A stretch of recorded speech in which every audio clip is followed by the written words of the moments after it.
Hi, welcome. It is week 3 of Soulful Self, and we'll be delving even deeper into our inner world at the core of our being, actually, the core of our emotional body. And that's really what inner child work is to a certain degree. From childhood, we develop emotional structures that determine where we place value, how we establish our boundaries, which boundaries we choose to establish, and the level of accountability and integrity we hold ourselves toward. Now, during the first 7 years of our lives, we are purely emotional beings.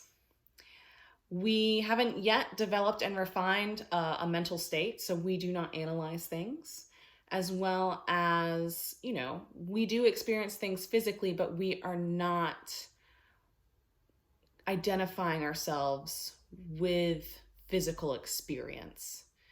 And so we learn to become at the mercy of which actions and behaviors were given attention, for better or for worse, learning also from when our caretakers' emotions were affected and the cause of those effects.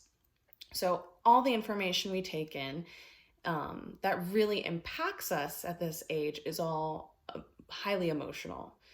And we emotionally learn what's good and what's bad based on our interactions within this vibrant, physical, new world that is so vast and different from the care, comfort, nourishment, and solitude within the womb.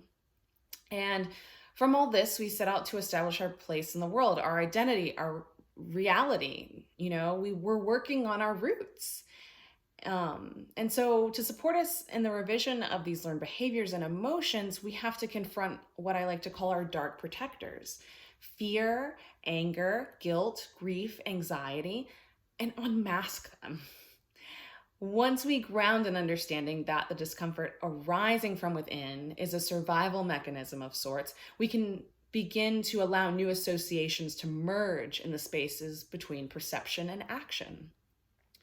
As we sustain these new patterns, we alchemize our personal experiences, turning what was once dense and devoid of light into something bright, beautiful, warming, extremely valuable.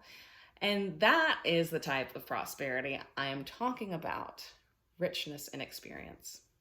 Rich in resourceful wisdom, acquired in the practice of self-efficacy.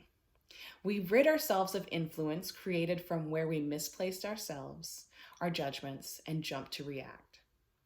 At this stage, our inner landscape transforms, boundaries mutating and adapting to stronger personal will and valuation. Our emotional body begins to heal. We institute a new code of conduct, a framework that nourishes a divine lifestyle.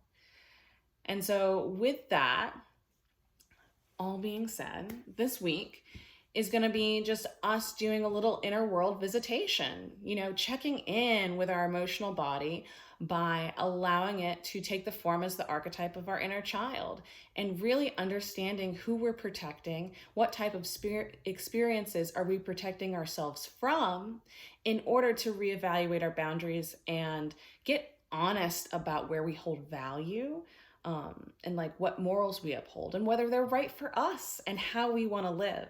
So this is really a huge part in restructuring the way that we think and really diving into perhaps some of the ways that we might have been programmed, kind of the whole nurture versus nature aspect. And I'm not saying all things have to stem from our childhood. There are things that happen, and leave an impact on us, at any age, but it is always a good place to start. And so with that, that's week 3. So if you're interested, please hit me up if you'd like to join the full access of Soulful Self. You'll get 3 one-on-one sessions with me, 2 that you'll be able to schedule, and 1 at the end of the course, as well as we'll be doing a group session at the end of the 8 weeks. There are plenty of wonderful practices that I suggest throughout each week, as well as beautiful journal prompts, just so you can kind of take it a step further, and really ask yourself some difficult questions and just write it out. Sometimes we just kind of have to take it and make it real and put it out in front of us in order to be able to then begin to rework and reshape, resculpt our inner and outer landscapes. So I will leave you all with that. Have a wonderful upcoming weekend. Oh, yeah, Memorial Day weekend. Cool. All right. I'll see you all later. Bye.